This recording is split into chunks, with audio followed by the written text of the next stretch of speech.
రాక్షసులు, యక్షులు మొదలైనటువంటి వాళ్ళు బ్రహ్మదేవుని సృష్టిలో ఉంటే దాంట్లో రాక్షస ప్రముఖుడనే కేతి అనే వానికి యముని సోదరి అయినటువంటి భయ అనే దాని వల్ల విద్యుత్కేశుడు అనేవాడు జన్మించాడు. మరి ఆ విద్యుత్కేశునికి సుకేశుడు అనేవాడు జన్మించాడు. ఈ సుకేశునికి పార్వతీ పరమేశ్వరుడు వరం ఇవ్వడం వల్ల వానికి ఆ మహాబల పరాక్రమాలతో పాటు అజేయమైనటువంటి శక్తితో పాటు మంచి సంతానం కూడా కలిగింది. వాళ్ళు కూడా మాల్యవంతుడు, సుమాలి, ఈ మాలి వీళ్ళందరూ కూడా పెరిగి పెద్దవాళ్ళైన తర్వాత వీళ్ళందరూ కూడా ఆ రాక్షసులు మేము ఎక్కడ ఉండడానికి స్థానం అంటే వాళ్ళకి అందరికీ కూడా లంకా నగరాన్ని చూయిస్తారు. లంకా నగరాన్ని పరిపాలిస్తూ ఉంటారు. వాళ్ళు చేసే దురాగతాలను అనుసరించి విష్ణుమూర్తి వాళ్ళందరినీ పారద్రోలడం వల్ల మరి వాళ్ళు పారిపోతారు. దాంట్లో మాలి అనే వాడిని సంహారం చేస్తాడు. సుమాలి, మాల్యవంతుడు ఇక పరుగులు తీసి పారిపోతారు అన్నట్టు. అక్కడి నుంచి రసాత పాతాళానికి అక్కడ దాక్కుంటారు వాళ్ళు. అక్కడ దాక్కున్న తర్వాత ఈ పులస్త్య బ్రహ్మకు విశ్రవసునికి రావణ, కుంభకర్ణ, విభీషణుడు అనేటువంటి వాళ్ళు, శూర్పణఖ అనేటువంటి విరూప అంటే ఆ సురూప కాదు, అంటే సౌందర్యవతి కాదు, అందవికారమైనటువంటి రూపంతో జన్మిస్తుంది. కుంభకర్ణుడేమో మహా భోజన ప్రియుడు, తిండి తినడము నిద్రించడము రెండే అంశాలు.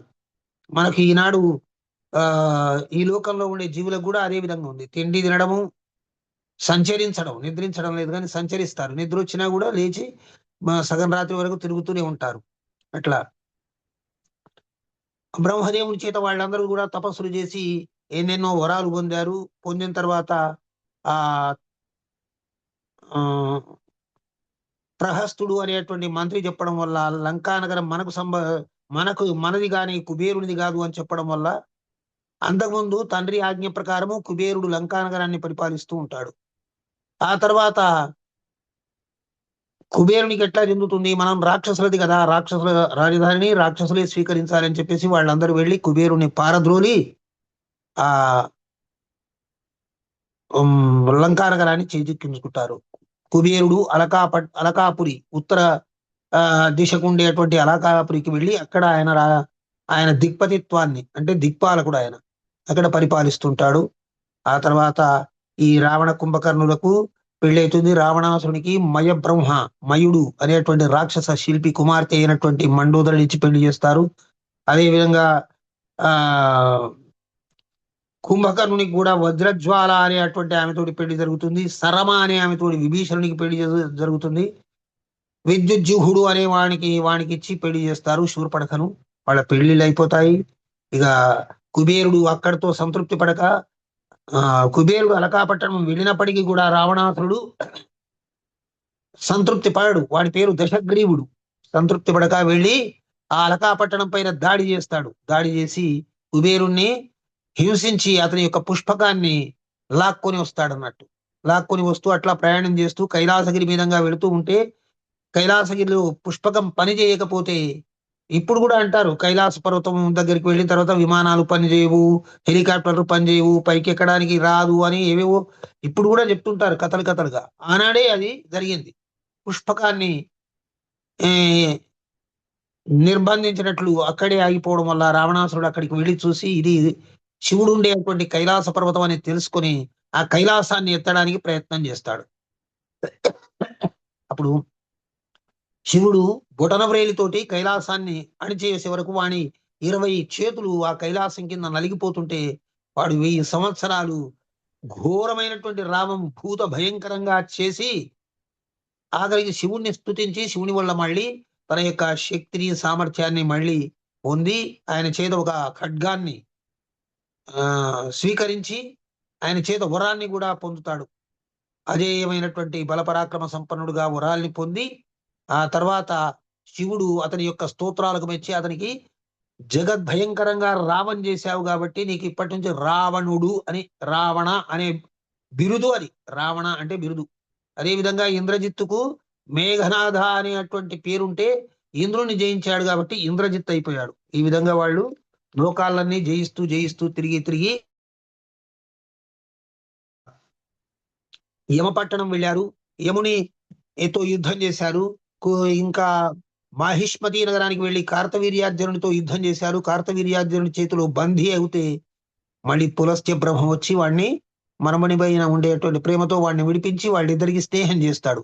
ఆ తర్వాత వాలి చేత భంగపడి వాలి చేత బంధింపబడితే అప్పుడు కూడా వాలితో ఇది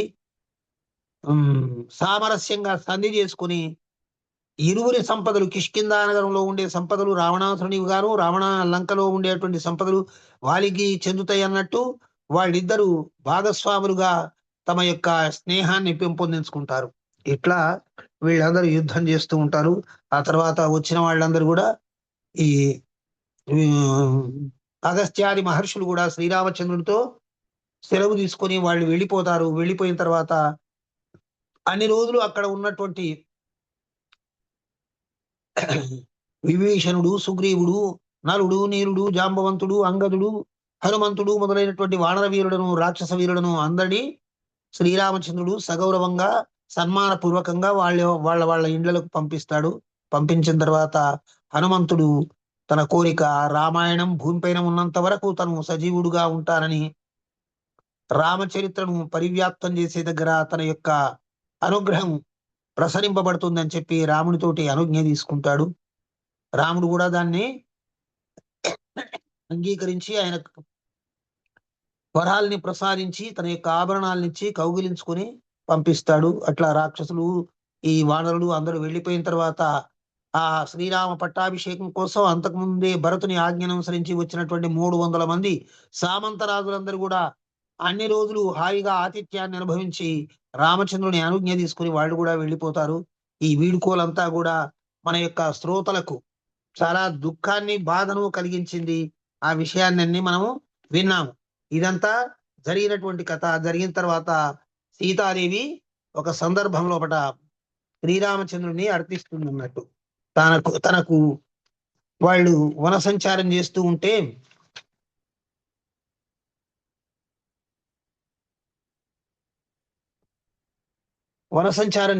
ఉంటే శ్రీరామచంద్రుడు సీతాదేవి గర్భవతిగా గుర్తించి నీకేం కావాలనో కోరుకో అని చెప్పేసి అడుగుతాడన్నట్టు. అడిగితే ఆమె తనకు తపోవనాల్ని దర్శించాలనే కోరిక ఉంది గాఢంగా, అంటే మునుల యొక్క ఋష్యాశ్రమాల్ని చూడాలనే కోరిక ఉంది గాఢంగా అని చెప్పేసి కోరుతుంది అన్నట్టు. కోరితే సరే నీ కోరిక తప్పగా నెరవేరుస్తున్నటువంటి రాముడు ఏం చేస్తాడు, ఆ సీతాదేవి కోరిక ఏ విధంగా నెరవేరింది ఇదంతా తెలుసుకోవడానికి మన శ్రోతలందరూ కూడా ఉత్కంఠ భరితమైనటువంటి మనస్సుతోటి వేచి ఉన్నారు, ఎదురు చూస్తున్నారు. ఈ కథాక్రమం అంతా మీకు సంక్షిప్తంగా చెప్పుకుంటూ వచ్చాను. వివరంగా చెప్పడానికి అవకాశం లేదు కాబట్టి సంక్షిప్తంగా కొత్త శ్రోతలకు వినిపించాలనే కోరిక మన ఫ్రీ గురుకులు వాళ్ళు చెప్పడము, మళ్ళీ మనకు కూడా అది అంతే వాళ్ళకి తెలియదు కదా అని చెప్పేసి మధ్య నుంచి పొడిగిస్తే బాగుండదని చెప్పేసి ఇంతవరకు చెప్పుకుంటూ వచ్చాను. ఇంకా ఈ రోజు కథాంశం లోపలికి మనం వెళుతున్నాం. మీరందరూ సావధాన చిత్తంతో వినాలని ప్రార్థిస్తూ ప్రారంభం చేసుకుంటున్నాను. అమ్మా దీపిక గారు, సంతోషం తల్లి. గురువు గారు స్టార్ట్ చేయండి. ఆ విధంగా శ్రీరామచంద్రునితో తన యొక్క కోరికను తీర్చుకునే భాగ్యం లభించింది అని చెప్పేసి సీతాదేవి సంతోషిస్తున్న సమయం లోపట ఆ రోజు జరిగినటువంటి అంశం ఏమిటి అంటే, ఎప్పుడు కూడా ప్రజా సంక్షేమాన్ని గురించి ఆలోచించేటువంటి రాజులు ప్రజలు ఏ విధమైనటువంటి కష్ట నష్టాలకు గురి కాకూడదంటే వాళ్లకు వాళ్ళ యొక్క బాధలు, వాళ్ళ యొక్క అనుదినమైనటువంటి కార్యక్రమాలు నిర్విఘ్నంగా జరుగుతున్నాయా లేదా అని తెలుసుకుంటారు. దాంట్లో శ్రీరామచంద్రుడు అందరికి అగ్రేసరుడు, అందరికీ ఆదర్శప్రాయుడైనటువంటి వాడు. ఆ రోజు ఏం జరుగుతుంది అని అంటే, జనాపవాదము, వాటిని గురించిన విషయ వివరణము ఇదంతా కూడా ఆ రోజు శ్రీరామచంద్రుడికి తెలియడం జరుగుతుంది. ఇవన్నీ ఇట్లా కథాఘట్టం ఒక మలుపు తిరిగేటువంటి సంఘటన ఉత్తర రామాయణానికి మూలమైనటువంటి మలుపు ఇక్కడ తిరుగుతుంది అనేటువంటి అంశాన్ని మనం తెలుసుకుంటున్నాం. తత్రోపవిష్టం రాజానాం ఉపాసంతే విచక్షణాః కథానాం బహురూపాణాం హాస్యకారాః సమంతతః విజయో మధుమత్తస్య కాశ్యపః పింగళః కుటః సురాజः కాళియో భద్రో దంతవక్త్రః సుమాగదః. శ్రీరామచంద్రుడు సభలోపట ఆసీనుడై ఉన్నాడు. రాజ్య విషయాలు తెలుసుకోవడానికి ఉద్యుక్తుడై కొంతసేపు హాస్య ప్రసంగాల్లో మునిగి తేలుతూ ఉన్నాడు. దాంట్లో వచ్చినటువంటి పలు విధమైన నేర్పరులు హాస్యజనకమైనటువంటి కథల్ని, ఉత్సాహభరితమైనటువంటి కథల్ని, వీరరసం ఉప్పొంగి పొరలేటువంటి కథల్ని ఇవన్నీ కూడా చెబుతూ ఉన్నారు. దాంట్లో విజయుడు, మధుమత్తుడు, కాశ్యపుడు, పింగళుడు, కుటుడు, సురాజుడు, కాళీయుడు, భద్రుడు, దంతభక్తుడు, సుమాగదుడు మొదలగు వారు మహాత్ముడైన ఆ ప్రభువునకు వినోదాత్మకమైనటువంటి హాస్య ప్రసంగాల్ని, కథల్ని వినిపిస్తూ ఉన్నారు. వీళ్ళందరూ కూడా రాజుతో వినోద కాలక్షేపం చేసేటువంటి కార్యక్రమం జరుగుతుంది. ఈ సందర్భంలోనే ఒక కథా విషయం గురించి ప్రసంగం జరుగుతూ ఉంది. దాంట్లో రామచంద్రుడు కల్పించుకొని భద్ర అంటే భద్రుడు అనేవాడు ఆయన యొక్క గూఢచర్య నిలిపేటువంటి ఒక వ్యక్తి. అయోధ్యానగరమునందును కోసల రాజ్యమునందలి వివిధ ప్రదేశముల యందును జరుగుతున్న విశేషములేమిటి? పౌరులు జానపదులు నన్ను గూర్చి, సీతాదేవిని గురించి, భరత లక్ష్మణ శత్రుఘ్నులను గూర్చి, కైకేయి మాతల గురించి ఏమనుకునుచున్నారు? ఇట్టి సువిశాల రాజ్యమునందు రాజుల గుణదోషములను గూర్చి ప్రజలు చర్చించుకునుచుండుట సహజమే గదా. ఒక విశాలమైనటువంటి సామ్రాజ్యం లోపట జరిగేటువంటి విషయాల్ని గురించి ప్రజలు సాధారణంగా ఎక్కడో ఓ దగ్గర ఏదో ఓ విషయం అనునిత్యం చర్చకు వస్తూనే ఉంటుంది. అవి కూడా తెలుసుకోవాలి రాజు. ఎక్కడెక్కడ ఎవరెవరికి ఏ ఏ అవసరాలు ఉన్నాయి అవి తీర్చాలి. ప్రభువులైనటువంటి వాళ్ళ అవసరాలు కలగకముందే తీర్చే ప్రభువు రామచంద్రుడు. అయినప్పటికీ కూడా కర్తవ్య నిష్టను అనుసరించి వాటిని తెలుసుకోవడం కూడా ఆయన ధర్మం కాబట్టి ఆయన అడిగి తెలుసుకుంటున్నాడు. ఈ విధంగా శ్రీరాముడు అడిగిన తర్వాత భద్రుడు అనేవాడు చేతులు జోడించాడు. చేతులు జోడించి చెప్తున్నాడు, స్వామి, ఈ పట్టణవాసులందరూ కూడా మిమ్మల్ని గురించి చాలా గొప్పగా చెప్పుకుంటున్నారు. కథలు కథలు కథలుగా వినిపిస్తున్నాయి. మీ యొక్క ధీర గంభీర ప్రతాప ఘట్టాలన్నీ కూడా వాళ్ళు కథలు కథలుగా చెప్పుకుంటూ ఉన్నారు. నువ్వు అరణ్యం వెళ్ళడము, నువ్వు సాధించినటువంటి విజయాలు అవన్నీ చెప్పుకుంటున్నారు. సౌమ్య పురుషోత్తమ, నీవు రావణుని వధించినటువంటి వీరోచితమైనటువంటి విజయగాథలను ప్రజలందరూ మళ్ళీ మళ్ళీ చెప్పుకొని ఆనందిస్తున్నారు. ఎన్నిసార్లు చెప్పుకోవన్నా కూడా తనివి తీరడం లేదు. ఈ విధంగా అంటుంటే రామచంద్రుడు అన్నాడు, భద్ర, యథార్థ విషయములన్నింటినీ పూర్తిగా తెలుపు. యథార్థ విషయాల్ని తెలపాలి. ఎప్పుడూ రాజును ప్రజలు పొగుడుతూ ఉంటారు, ప్రస్తుతిస్తూ ఉంటారు. రాజు యొక్క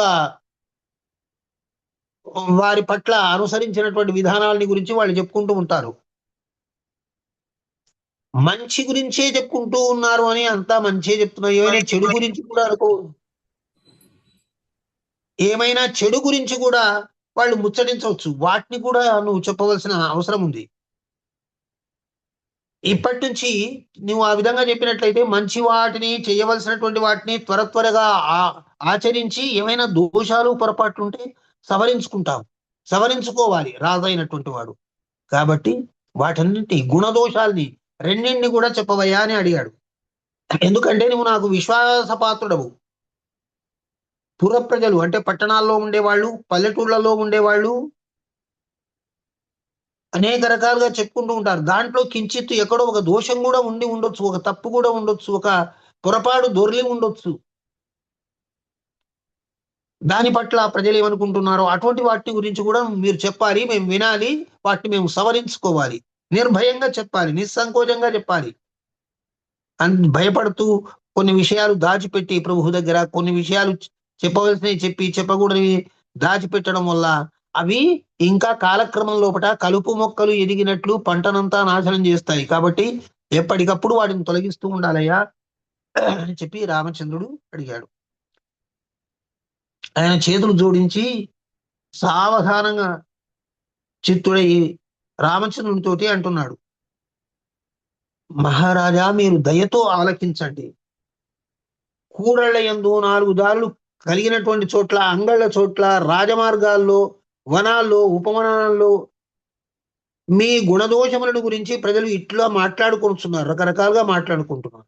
శ్రీరాముడు మహాసముద్రంపై ఒక అద్భుతమైన సేతువును నిర్మించాడు. ఇది సామాన్యంగా ఎవరు కూడా చేయరానటువంటి పని. ఎవరు ఏనాడు ఇంత నిర్మాణం చేసిన వాళ్ళు ఎవరూ లేరు. ఇది చాలా దుష్కరమైనటువంటి కార్యం. ఇంతకు ముందున్న వాళ్ళు గాని, దేవతలు గాని, రాక్షసులు గాని ఈ మహాకార్యం, ఇంతటి కార్యాన్ని సాధించడం ఎవరూ చేయలేదు. ఈ మహావీరుడు దుర్జయుడైన రావణుని అతని సేనా పరివారముతో యుద్ధంలో సంహరించాడు. సహజముగా చిత్త చాంచల్యము గల వానరులను, బల్లూక వీరులను, క్రూర స్వభావం గల రాక్షసులను అతడు అదుపు చేసెను. కోతులు చాలా చంచలమైనటువంటివి. అప్పుడే తలగొక్కుంటాయి, అప్పుడే ఇటు చూస్తాయి, అప్పుడే అటు చూస్తాయి, అప్పుడే ఎగిరి గంతేస్తాయి, అప్పుడే పరిగెత్తుతాయి, అప్పుడే కొమ్మలు పట్టుకొని వ్రేలాడతాయి. వాటి చంచలత్వం చెప్పడానికి వీల్లేదు. వాటిని అదుపు చేయడం సాధారణంగా సాధ్యం కాదు. బల్లూకాలు, ఎలుగుబంట్లు అడవుల్లో తిరుగుతూ ఉంటాయి. అవి క్రూర స్వభావం గల జంతువులు. మరి రాక్షసులు కూడా చపల చిత్తులే. వాళ్ళకి ఏది చేయాలనిపిస్తే అది చేస్తూనే ఉంటారు. దాని పరిణామం మంచిదే చెడుదే అనే ఆలోచన లేకుండా ఆ చిత్తం వచ్చినట్టు యథేచ్ఛగా చేస్తూ ఉంటారు. అంటే ఇంతటి చంచల స్వభావులందరినీ కూడా అదుపు చేసి ఏకత్రాటిపై నడిపించినటువంటి ఘనుడు మన రామచంద్రుడు. అంతేకాకుండా యుద్ధంలో ముల్లోకాలను జయించినటువంటి రాక్షసులైన రావణాసురుణ్ణి అవలీలగా సంహరించాడు. శ్రీరాముడు మరి ఎందుకో గాని రోషాన్ని విడిచిపెట్టి సీతాదేవిని స్వీకరించి ఆమెను మళ్ళా తన భవనంలోనికి తీసుకురావడమే ఇదే ఆశ్చర్యకరంగా ఉంది.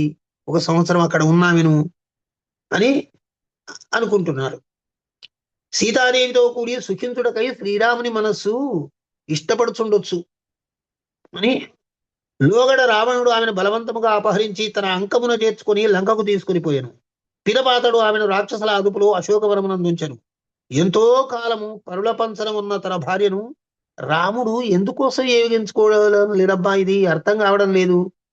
ఎవరింట్లో అన్నా ఒక రోజు గడిపి వచ్చింది అంటే స్త్రీని అవమానిస్తారు, అనుమానిస్తారు, ఏమో చేస్తారు. కానీ ఈయన ఏమీ అట్లా లేదు. యథా రాజా తదా ప్రజ అన్నారు కాబట్టి మనం కూడా ఈనాటి నుంచి మన భార్యల పట్ల అదుపు లేకుండా ఉండవలసి వస్తుందో ఏమో. రాజు యొక్క మార్గాన్ని ప్రజలు అనుసరించాలి కదా అని ఇట్లా రకరకాలుగా మాట్లాడుతున్నారు. మీరు చేసినటువంటి రావణ కుంభకర్ణ వధను గురించి, మరి అనేక ఘట్టాలని గురించి రకరకాలుగా చెప్పుకుంటున్నారు అని చెప్పాడు. అన్నీ చెప్పాడు, కలగలిపి చెప్పాడు. భద్రుడి మాటలు విన్న పిదపడ శ్రీరాముడు మిక్కిలి ఖిన్నుడైపోయాడు. ఆయన ముఖంలో ఏమాత్రము కళ లేకుండా అట్లా తల వంచుకున్నాడు. చీకటి ఆవరించిపోయింది ముఖమంతా కూడా.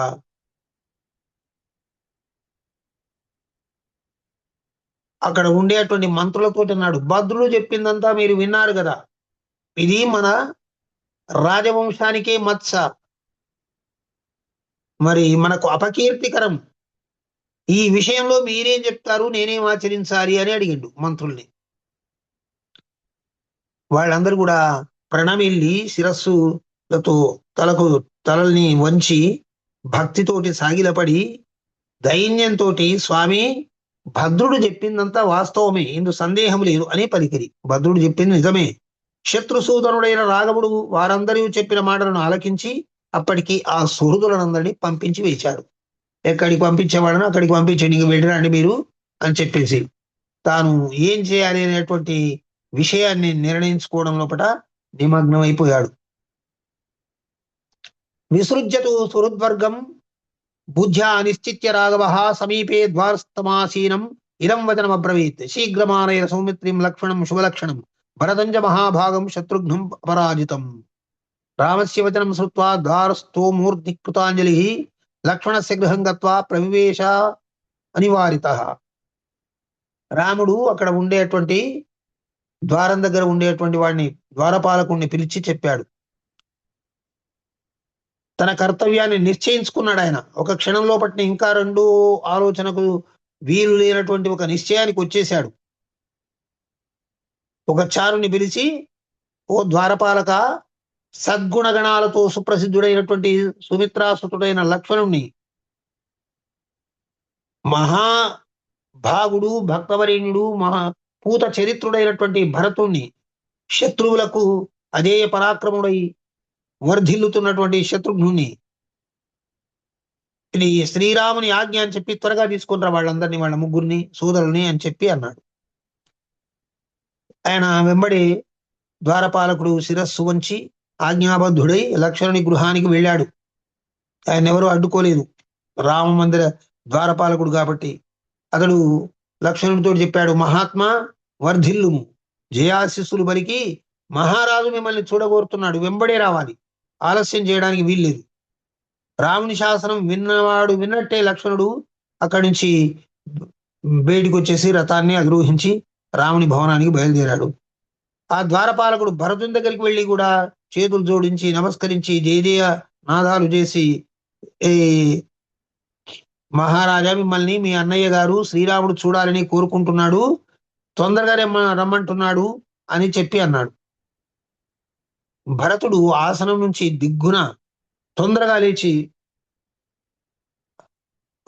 కాలినడకన్నా తొందరగా బయలుదేరాడు. మళ్ళీ రథము సన్నద్ధత అది ఇది అంతా వీళ్ళు ఎంత సమయం విలంబనం ఆలస్యం అవుతుందో ఏమని చెప్పేసి అన్న దగ్గరికి వెళ్ళాడు. మరి ఆ ద్వారపాలకుడు భరతుడు వెళ్ళడం చూచి శత్రుఘ్నుని దగ్గరికి కూడా వెళ్ళాడు.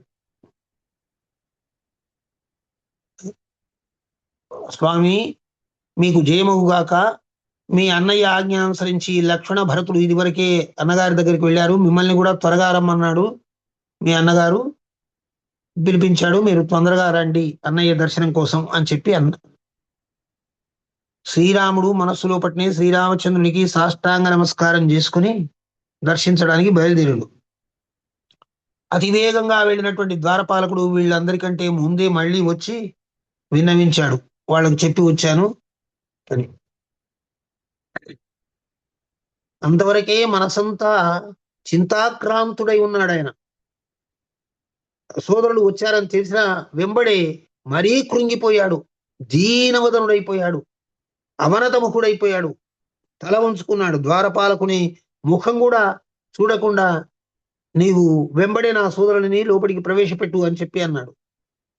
వాళ్ళందరూ ద్వారం కడ వేచి ఉంటారు, మళ్ళీ ఆయన అనుజ్ఞ అయితేనే లోపలికి వెళ్ళాలి. వాళ్ళ యొక్క ప్రేమ అనేటువంటి ఆధారంగా నా యొక్క జీవిత వల్లిక అంటే జీవితం అనే తీగ అల్లుకొని ఉంది, వాళ్ళని తొందరగా ప్రవేశపెట్టు అని అన్నాడు. శ్రీరాముని ఆజ్ఞ మేరకు రామ మందిరం లోపలికి ప్రవేశించారు అన్నదమ్ములు. చేతులు దోయిలించి దర్శించి ఆయన ముఖం చూస్తే ఎప్పుడూ చిరుదరహాసం మందహాస వదనారవిందుడైనటువంటి శ్రీరాముడు సకల జీవుల పట్ల దయ, కరుణ, ప్రేమ అనేటువంటివి వర్షించేటువంటి కరుణాపూరితమైనటువంటి నయనాలు కలిగిన శ్రీరామచంద్రుడు రాహుగ్రస్తమైన చంద్రబింబంలాగా చీకటి అలుముకున్నటువంటి విషాద ఛాయతో కూడినటువంటి ముఖంతో సంధ్యా సమయం లోపల మేఘాలు చాటు వచ్చినటువంటి సూర్యబింబంలాగా శోభావిహీనమై కనిపిస్తుంది. ఆయన కన్నుల్లోపట అటువంటి దీనస్థితి ఎన్నడూ చూచి ఎరగలేదు తమ్ముడు. ఆయన కళ్ళలో ఇంకా ఏ క్షణం లోపటైనా కూడా ఒక ప్రవాహం, జల ప్రవాహం బయలుదేరడానికి సిద్ధంగా ఉంది అన్నట్టు కళ్ళ లోపట నీళ్లు నిలిచి ఉన్నాయి. వికాసం కోల్పోయి పద్మంలాగా ముడుచుకొని పోయి వాడిపోయిన పద్మంలాగా ఉంది ఆయన ముఖం.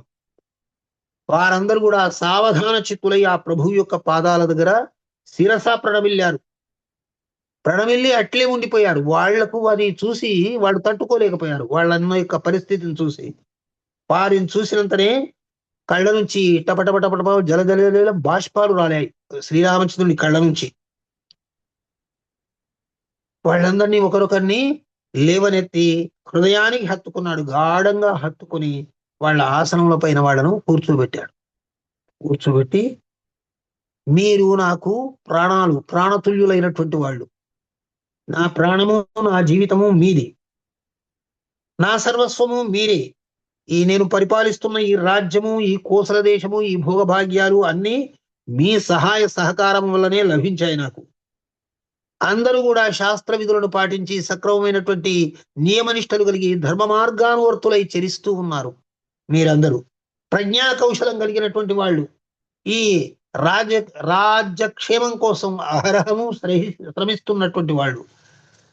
నేను ఒక విషయం మీతో చెప్పాలనుకున్నాను. ఈ కార్యాన్ని చేయాలి, తప్పకుండా చేయాలి, ఆచరించాలి. ఆ రామచంద్రుడు ఈ విధంగా పలుకుతుంటే వాళ్ళందరూ కూడా ఏకాగ్ర చిత్తులై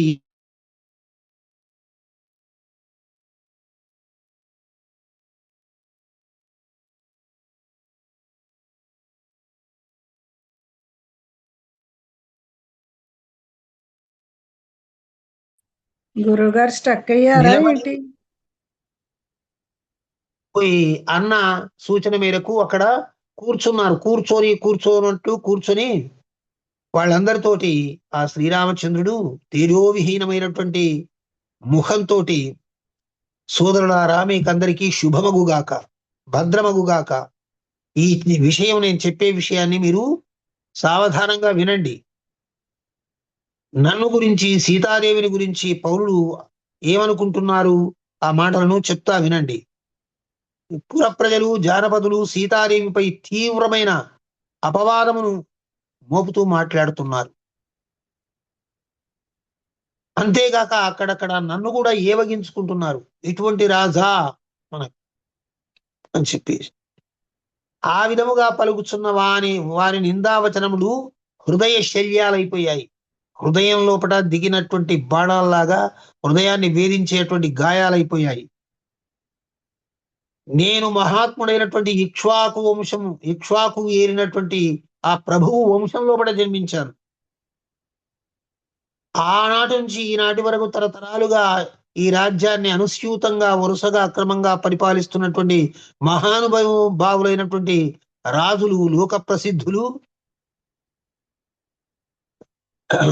సత్యవాక్ పరిపాలకులు, సత్యనిష్ఠులు, ధర్మ నిరతులు, అటువంటి వాళ్ళ వంశం లోపల నేను వచ్చాను. సీతాదేవి ఆమె కూడా బ్రహ్మ విద్యా వరిష్ఠుడైనటువంటి వేదాంత పారంగతుడైనటువంటి జనకుని యొక్క సద్వంశంలోంచి వచ్చినటువంటిది. సౌమ్యుడమైనటువంటి ఓ లక్ష్మణ విను. నిర్జనమైనటువంటి దండకారణ్యం లోపల రావణాసురుడు సీతాదేవిని అపహరించినటువంటి విషయము, తర్వాత లోకకంటకుడైన ఆ రాక్షసుని నేను హతమార్చిన తీరును వెంబడి ఉండి ప్రతి క్షణము ప్రతి పదము చూసినటువంటి వాడవు నువ్వు.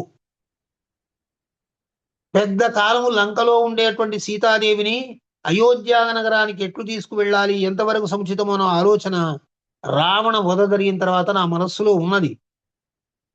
ఆమె తన సౌశీల్యమును నాకును ఇతరులందరికీ విశ్వాసము కుదురుకొనుటకై అగ్ని ప్రవేశము చేసెను.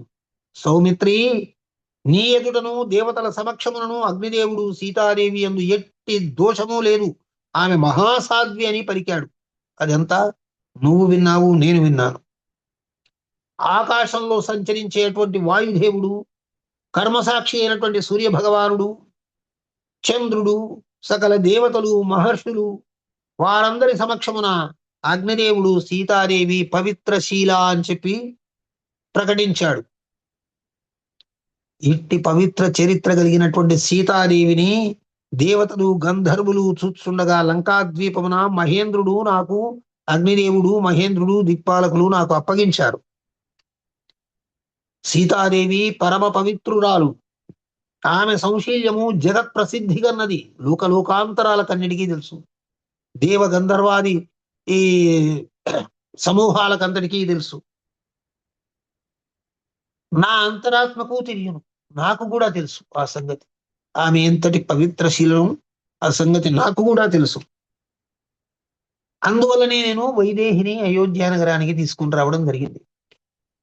కానీ సీతాదేవి సౌశీల్యమును గూర్చి పౌరులలో, జానపదులలో వ్యాపించుతున్న దుర్భరమైన అపవాదము, నాపై వారిలో ఏర్పడిన ఏవగింపు నా హృదయానికి మిక్కిలి బాధ కలుగుతుంది. అది విన్నంతనే. నేనెంతగానో ఖిన్నున్నైపోయాను. లోకంలో ఎవరైనా అపకీర్తికి గురైతే ఆ అపకీర్తి లోకంలో నిలిచి ఉన్నంత వరకు వారు అధోలోకములలో పడియుందురు. లోకంలో వ్యాపించిన అపకీర్తిని దేవతలు కూడా నిందింతుడు. ఇంత అపకీర్తి మూటగట్టుకుని స్వర్గానికి ఏం ముఖం పెట్టుకుని వచ్చినో రాని అంటారు. కీర్తిని గౌరవిస్తారు. గొప్ప గొప్ప మహాత్ములందరూ కీర్తి కొరకే తమ జీవితాల్ని అర్పిస్తూ ఉంటారు. కీర్తికరమైనటువంటి జీవితం కోసమే మహాత్ములందరూ కాంక్షిస్తూ ఉంటారు.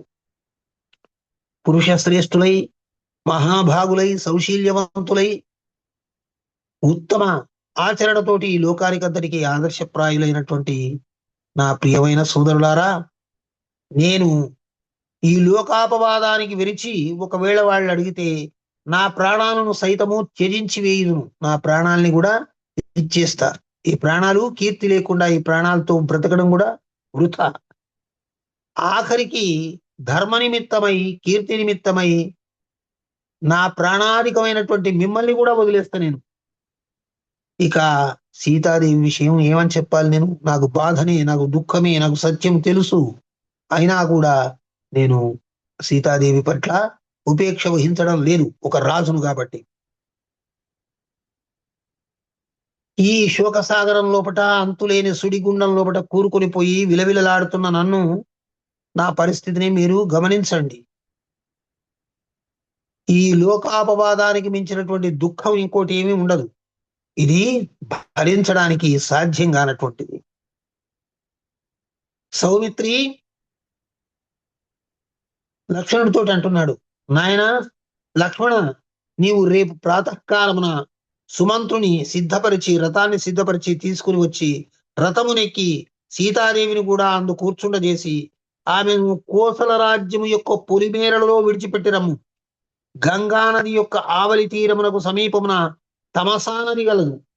ఆ నది ఒడ్డున మహాత్ముడైన వాల్మీకి మహర్షి యొక్క దివ్యమైన ఆశ్రమం ఉన్నది. రఘువీరా, ఆ ఆశ్రమ సమీపమున గల నిర్జన ప్రదేశమునందు ఆమెను వదలి శీఘ్రముగా విచ్చేయము. మళ్ళీ వెనికిరా, నీకు శుభమగుగాక. నా మాటను పాటింపు. ఇప్పుడు నీవు సీతాదేవి విషయమున ఇంకేమీ మారు చెప్పకము. రాముని కంటే లక్ష్మణుని యొక్క హృదయం విలవిలలాడిపోతుంది. అన్నతో ఒక మాట ఏదో చెప్పాలని అనుకున్నా కూడా అన్న ఆ మాట కూడా చెప్పకుండా నోరు మూసించాడు. కనుక లక్ష్మణ, నీవు వెంటనే వెళ్ళుము. ఈ విషయమున మరి ఒక ఆలోచనకు తావు లేదు. ఇట్లా చేస్తే అట్లా చేస్తేనే లేదు, ఇట్లే చేయవలసింది. ఈ నిర్ణయం నుండి నీవు నన్ను నివారింపబూనెచ్చదో నాకు మిక్కిలి పరితాపం కలిగించిన వాడవుతావు. అంటే ఈ నిర్ణయం నేను చేసే నిర్ణయాన్ని నుంచి నన్ను నివారించాలని నువ్వు ప్రయత్నం చేస్తే ఇంకా నన్ను మిక్కిలి బాధించిన వాడవుతావు. సోదరా, నా భుజబలముపై, నా ప్రాణములపై ఒట్టు పెట్టుకుని ఈ విషయములను మీకు ప్రమాణపూర్వకంగా చెప్తున్నాను. ఎవరైనాను నా మాటలకు అడ్డు వచ్చి నా అభీష్టానికి విరుద్ధంగా ఏదో ఒక రీతిగా నన్ను ఒప్పించుటకు ప్రయత్నించినచో వారు నాకు శాశ్వతముగా శత్రువులే, మిత్రులు గారు సుమా. మీరు నా మాటలపై గౌరవం ఉంచి నా శాసనాన్ని అనుసరించండి. అంటే ఆయనకు కూడా ఇన్నేళ్లుగా ప్రతి క్షణం తన యొక్క మాటను శిరోధార్యంగా పెట్టుకొని దానికోసమే జీవించినటువంటి వాళ్లపైన కూడా ఆయనకు అనుమానం వచ్చింది. ఎందుకంటే ప్రాణప్రదమైనటువంటి సీతాదేవిని విడిచిపెట్టడం అంటే, సీత అంటే వాళ్ళందరికీ కూడా ప్రాణతుల్యము, గౌరవప్రదం, వంశ ప్రతిష్టకు చిహ్నమైనటువంటి ఆ తల్లిని విడిచిపెట్టడము వాళ్ళ మనసులో కూడా లేదు. కాబట్టి అదంతా మళ్ళీ ఏదో చెప్తారు తప్పకుండా అనేటువంటిది రాముని మనసులో బయలుదేరిన సంశయం. ఎన్నడూ అన్నమాటకి ఎదురాడినటువంటి వాళ్ళు కూడా ఈ రోజు ఇటువంటి పరిస్థితుల లోపల, విపత్కర పరిస్థితుల లోపల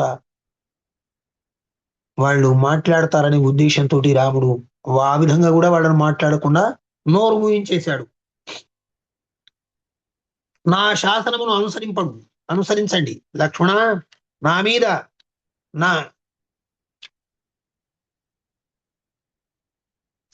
నా మాట మీద పాటింపుతోటి నీవు ఇప్పుడే ఇక్కడి నుంచి సీతాదేవిని తీసుకుని వెళ్ళు. ఇంకా ఇంతకు ముందే సీతాదేవి గంగా తీరమునందరి ఆశ్రమములను చూచివత్తును అని నాతో నుడివి ఉండెను. ఈ విధముగా ఆమె కోరికను కూడా తీర్చినట్లగును అని ఇట్లు పలుకుచుండగానే శ్రీరాముని ముఖము కన్నీటితో తడిసిపోయెను. శ్రీరాముని ముఖ జలజల నీళ్లు కారుతూనే ఉన్నాయి. ఆయన ముఖమంతా ఎరుపు వచ్చేసింది, పెదవులు కంపిస్తూ ఉన్నాయి. అయినా కూడా ఆయన నిర్ణయానికి తిరుగు లేకుండా చెప్పేశాడు. పిమ్మట ధర్మాత్ముడైన ఆ ప్రభువు సోదరులను వీడి తన భవనం ప్రవేశించను. ఇక వాళ్ళకి ఇంకేం చెప్పకుండా తన ఇంట్లోపటికి, తన భవనం లోపలికి వెళ్ళిపోయాడు. పిదప స్వామి శోకపరితప్తమైన హృదయముతో ఒక మహాగజము వలె నిట్టూర్చెను. కళ్ళపొంటి సంతత ధారాపాతంగా అశ్రువులు రాలుతూ ఉంటే అని పెద్ద నిట్టూర్పు తీసుకుని అట్లే కూలబడిపోయాడు ఆయన. తతో రాజన్యాం పుష్టాయాం లక్ష్మణో దీనచేతనః సుమంత్రం అబ్రవీద్వాక్యం ముఖేన పరిశిష్యత. శ్రీరాముడు ఆ విధంగా ఆదేశించి వెళ్లే వరకు లక్ష్మణుడు మిక్కిలి ఖిన్నుడైపోయాడు. నోటి నుంచి మాటనే కాదు, మనస్సులోంచి ఏ ఆలోచన కూడా రాకుండా ఆగిపోయింది ఆయన. ఆ రాత్రి అటు ఇటు గడిపాడు. తనకు ఆలోచనలే లేకుండా అయిపోయాయి. ఇంకేమీ చేయడానికి వీలే లేకుండా అయిపోయింది. మరునాడు ప్రాతకాలముననే, తెల్లవారు వేళనే సౌమిత్రి వాడిపోయిన ముఖంతో సుమంత్రునితో సారథి వేగం గల గుర్రాలను తీసుకునిరా, గుర్రాలను కట్టి రథాన్ని తీసుకురమ్మని చెప్పాడు. సీతాదేవి కొరకై రాజభవనం నుండి చక్కని ఆస్తరణము గల ఆసనమును తీసుకుని వచ్చి అందు ఏర్పరచుము. సీతామాత కూర్చోవడానికి మెత్తని ఆసనాన్ని దాంట్లో ఏర్పాటు చేయి. నేను సీతాదేవిని పుణ్యాత్ములైన మహర్షుల ఆశ్రమమునకు తీసుకుని వెళ్ళవలసి ఉన్నది. ఇది మహారాజ శాసనము కనుక వెంటనే రథమును తీసుకుని రమ్ము. అందులకు సరే అని ఆ విధంగా సుమంత్రునితో చెప్పే వరకు సుమంత్రుడు సరే అన్నాడు. మేలుజాతి అశ్వాలు కట్టినటువంటి ఒక దివ్యమైన సుందరమైనటువంటి రథాన్ని అలంకరించుకొని తీసుకొచ్చాడు. దాంట్లో ఆమె కూర్చోవడానికి మెత్తని పరుపులు కూడా పరిచాడు. ఒక శయ్య ఏర్పాటు చేశాడు. అతడు లక్ష్మణునితో అంటున్నాడు, ప్రభువు రథము సిద్ధంగా ఉన్నది, ఇక చేయవలసిన కార్యం మీరు దాన్ని మీరు ప్రారంభించండి అని చెప్పి అన్నాడు.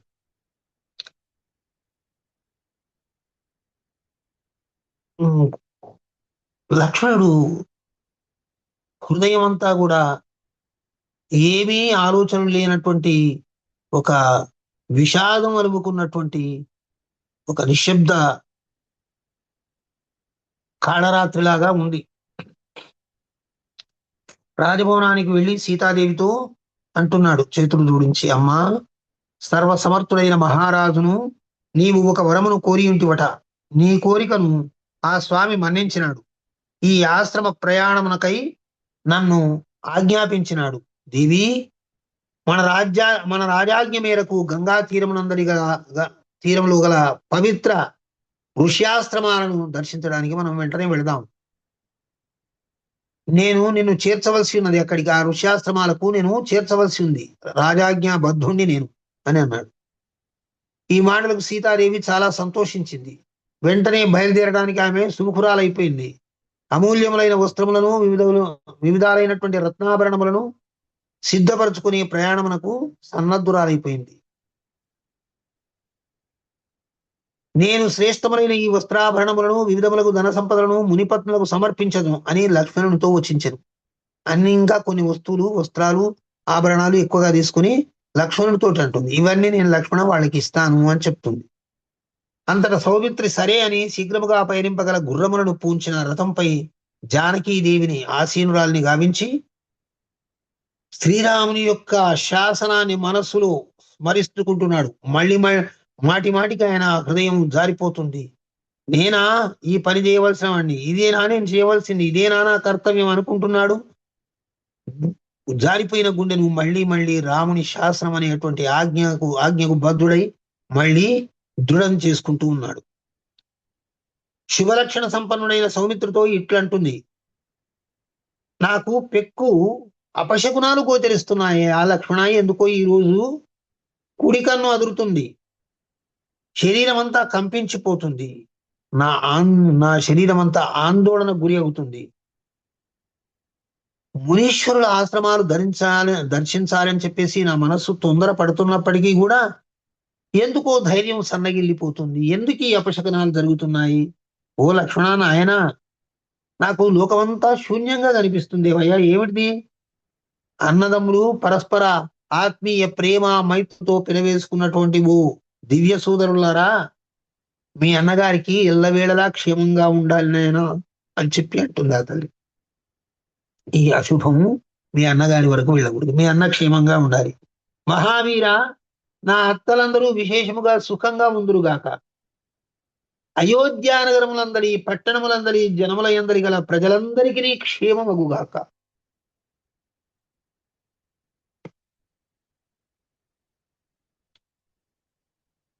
ఇట్లు లక్ష్మణుడితోటి మాట్లాడుతూ వారందరి క్షేమం కోసమై చేతులు జోడించి దేవతలందరినీ ప్రార్థిస్తుంది. నా రామచంద్రుడు, ఆయన సోదరుడు, మా అత్తలు, ఈ దేశ ప్రజలందరూ సుఖంగా క్షేమంగా ఉండాలి. ఓ దేవతలారా, సకల దేవతలారా అనుగ్రహించండి, అనుగ్రహించండి అని చెప్పేసి మనం ప్రార్థిస్తుంది ఆ తల్లి.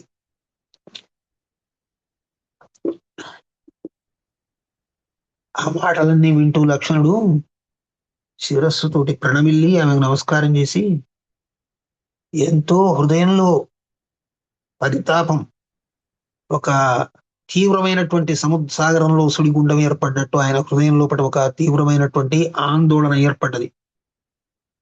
పైకి ఏదో గట్టిగా గాంభీర్యంగా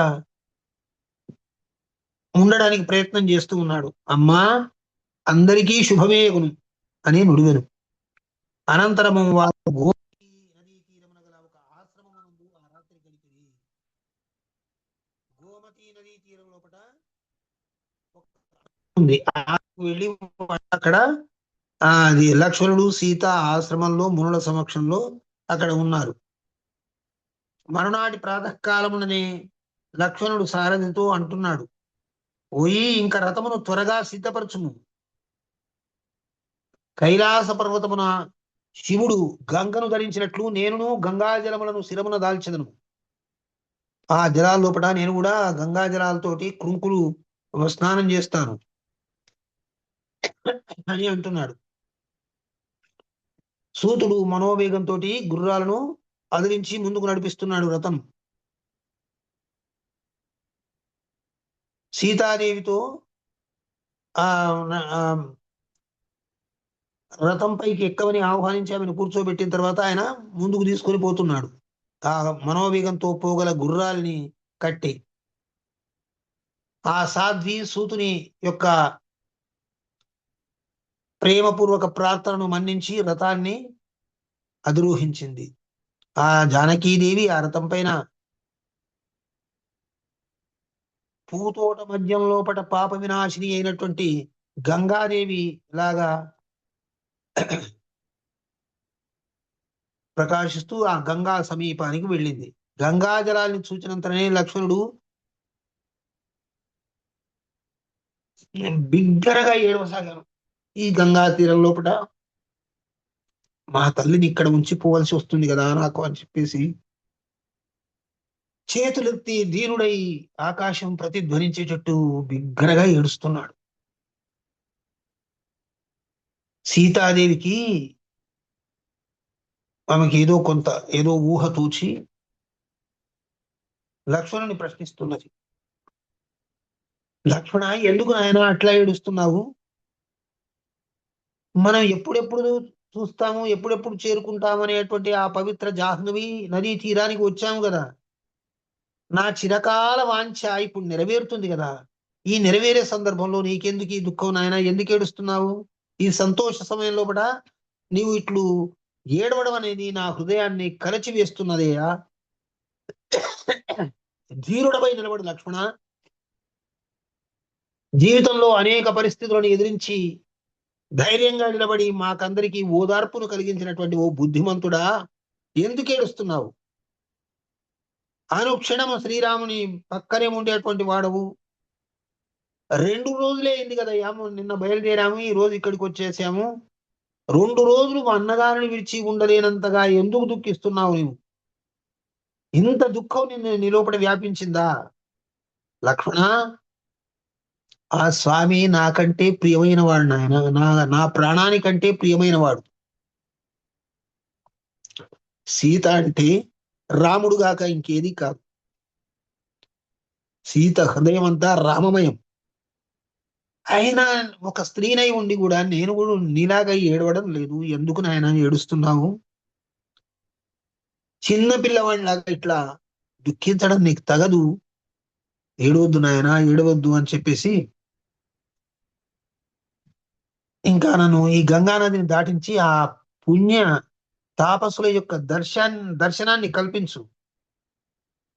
అప్పుడు నేను తెచ్చినటువంటి వస్త్రాలు, ఆభరణాలు, కానుకలు వాళ్ళందరికీ సమర్పించి ధన్యురాలనవుతాను.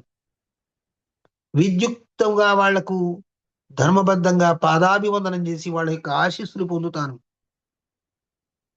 ఒక రాత్రి ఇక్కడ వీళ్లతో గడిపి మనం మళ్ళీ అయోధ్యకు వెళ్ళిపోదాం.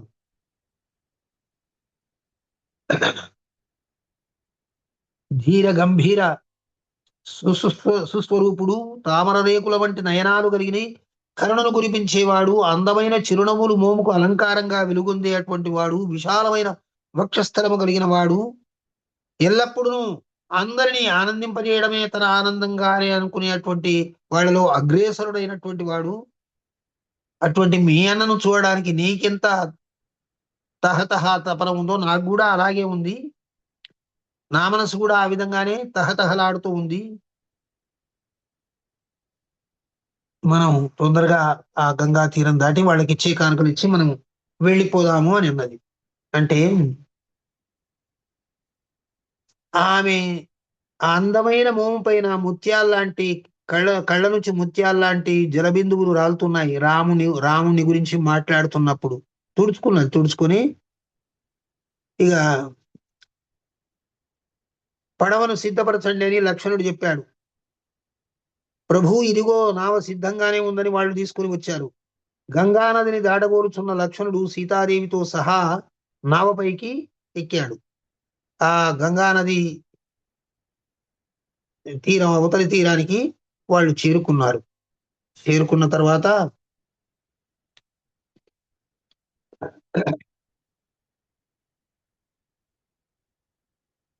ఆ నావ కూడా మంచిగా వాళ్ళకు అనుకూలంగా అలంకరింపబడి ఉంది. దానిపైన ఎక్కిన తర్వాత శోక సంతప్తుడైనటువంటి ఆ లక్ష్మణుడితోటి నీవు ఇక్కడనే ఉండిపోమ్ము అని పలికి అతన్ని వీడుకొని పిదప ఇక నావను నడుపుమని పడవ వారిని ఆజ్ఞాపించను. ఆ సుమంతుణ్ణి అక్కడనే ఉంచాడు. పడవ వాడిని నావ నడిపించమన్నాడు. ఆవలి తీరానికి చేరుకున్నారు.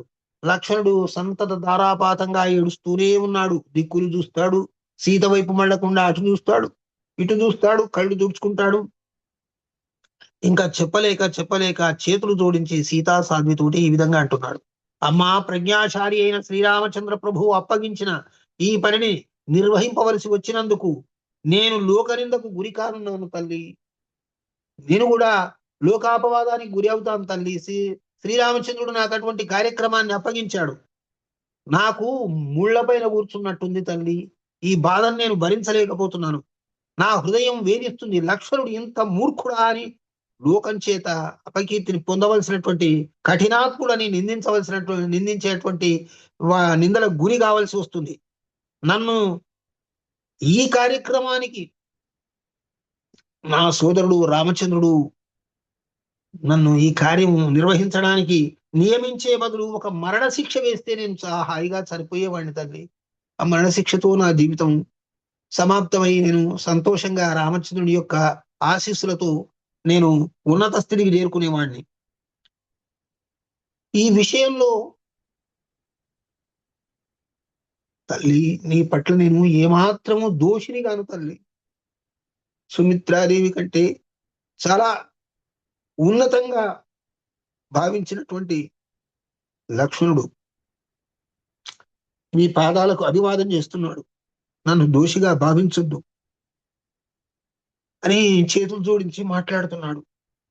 హృదయ విదారకమైన ఈ పనిని చేయవలసి వచ్చినందుకు సౌమిత్రి గిలగిలలాడుకుంటూ కొట్టుకుంటున్నాడు. బావురుమని ఏడ్చాడు ఆయన. ఏడ్చి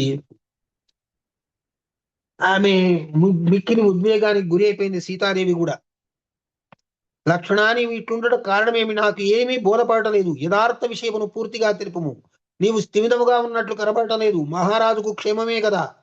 ఆ ప్రభువు విధించిన దుర్భరమగు ఆ కార్యమేమి, నీవు ఎందులకు ఇంతగా పరితపిస్తున్నావు? నా సమక్షమున ఆ వాస్తవ విషయములను తెలుపుము, ఇది నా ఆజ్ఞ అని చెప్పేసి సీతాదేవి కూడా ఆజ్ఞాపించింది. ఆ విధంగా ఒత్తిడి చేస్తే లక్ష్మణుడు దీన మనస్కుడై ముఖం కిందిగేసుకొని మాటలు నోట్లోంచి బయలువెళ్ళడానికి కష్టమై, తల్లి జానకి, పౌరులు జానపదులు నిన్ను గూర్చి పలికిన దారుణమైనటువంటి మాటలను,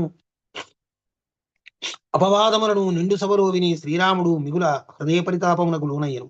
ఈ విషయమును తెలిపి ఆ ప్రభువు తన మందిరానికి వెళ్ళి ఇదంతా ఆలోచించి, నిన్ను ఈ విధంగా ఈ అపవాదు గురైనానని చెప్పేసి సీతను, రాజుగా రాజ్యాన్ని పరిపాలించే అర్హత నాకు లేకుండా పోతుంది, ఇక రాజు అయినటువంటి వాడు ప్రజల యొక్క మాటను శిరోధార్యంగా భావించి రాజ్యాన్ని పరిపాలించవలసిన పని కాబట్టి మీ వదిన గారిని ముని ఆశ్రమాల్లో వదిలిపెట్టి రమ్మన్నాడమ్మా.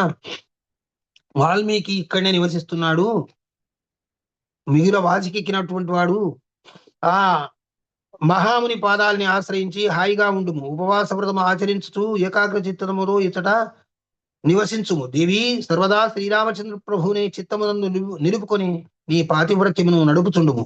ఆ పద్ధతిని పాటించుడే నీకు పరమ శ్రేయస్కరమని చేతులు జోడించాడు. ఇది 47వ సర్గ పూర్తయిపోయింది. 48వ సర్గ ఏం జరుగుతుంది అనేది మళ్ళీ రేపు మనం చెప్పుకుందాము. ఇప్పటికే హృదయం అంతా కూడా పరితప్త హృదయాలతోటి నేను కూడా ఏం మాట్లాడలేకపోతున్నాను. మీ అనుభూతి ఏదైనా ఉంటే ప్రకటించండి. శ్రీ హరే కృష్ణ గురువు గారు, నమస్కారం అండి, సుప్రభాతం. మీరు నమస్తే తల్లి. చెప్పినగానే అయ్యింది. చాలా దుఃఖం వచ్చేసింది అసలు. అయినా సీతాదేవికి శ్రీరామచంద్రుడు స్వయంగా ఎందుకు చెప్పలేదు? చెప్పుంటే బాగుండేది కదా. అంటే ఆమెని ప్రిపేర్ చేసినట్టు అయ్యి ఉండేది కదా. సీత, ఇట్లా రేపొద్దున నిన్ను అదేంటి మునుల దర్శనానికి పంపిస్తున్నాను, కాకపోతే కొద్ది రోజులు నువ్వు అక్కడ ఉంటే బాగుంటుంది అని అట్లా అయినా ఏదో కొంచెం ఆమెకి నచ్చ చెప్పుంటే బాగుండేది, ఇలా షాకింగ్ లాగా కాకుండా అని అనిపించింది. అమ్మా సీతారాముల యొక్క హృదయాలు మహోత్తాలమైనటువంటి ఉన్నతమైనటువంటి హిమగిరి శృంగాల కంటే ఎత్తైనటువంటివి. వాళ్ళ నిర్ణయాలు అంతకంటే మించి మనం చెప్పగలిగినటువంటి స్థాయిలో మనం లేము. వాటిని గురించి ఇట్లా అయితే అట్లా అయితే అని చెప్పడానికి ఆ స్థితిలో మనం లేము, అంతకంటే గొప్పగా చెప్పడానికి మనం లేము. కాబట్టి ప్రణమిల్లి శిరోధార్యంగా స్వీకరించాలి అంతే.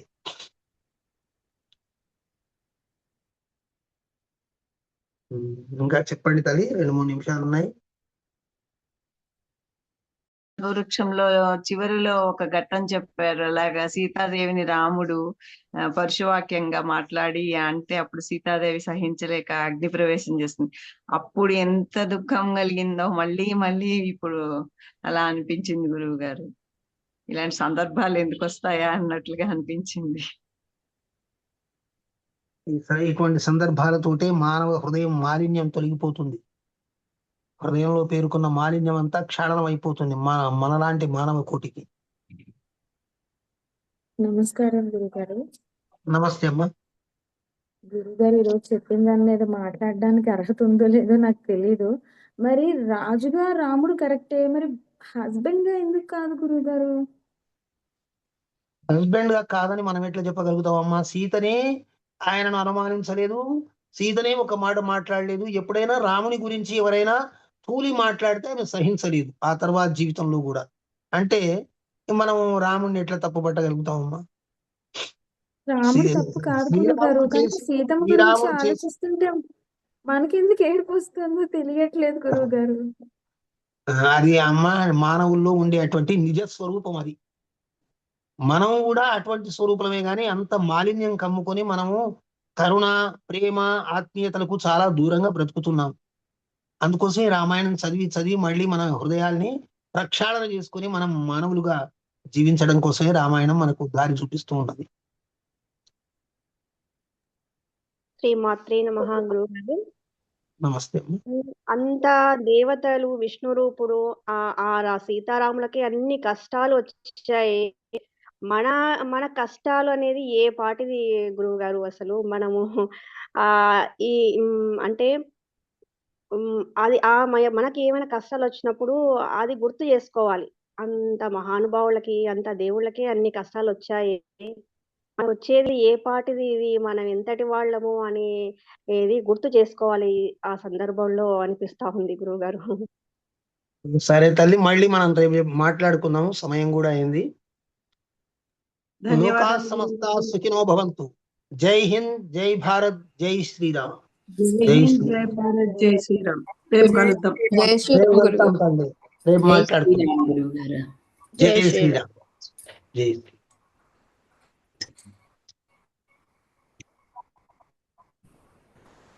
అమ్మా దీపిక గారు, దీపిక గారు క్లోజ్ చేస్తారా అండి? నేను ఇది లీవ్ అని సరే బటన్ గురుగారు చేస్తా. సరే.